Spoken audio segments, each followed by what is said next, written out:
Продолжуваат активностите на Штипски Исар за доведување на чиста вода за пиење до секое домакинство. Според програмата за работа усвоена на почетокот на годинава, Исар во моментов работи на поставување на водоводна линија за населбите Македонка, Балканска и Чардаклија, со што неколку стотина домакинства ќе добијат здрава и безбедна вода за пиење.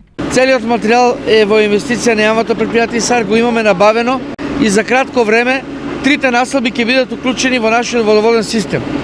Претходно знаете дека таму е средивме канализацијата, еве ќе добиете и вода, а исто така паралелно работиме на поставување на канализација во населба Караорман, каде веќе ќе се започне со тампонирање и асфалтирање на улиците. Според планираното, линијата прво ќе води до населбата Балканска, а потоа продолжува со два крака, едниот кон Чардаклија, другиот кон Македонка.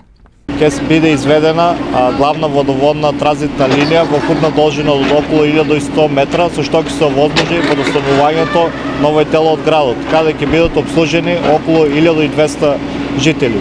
Вкупната инвестициона вредност на проектот е околу 12 милиони денари или околу 200.000 евра.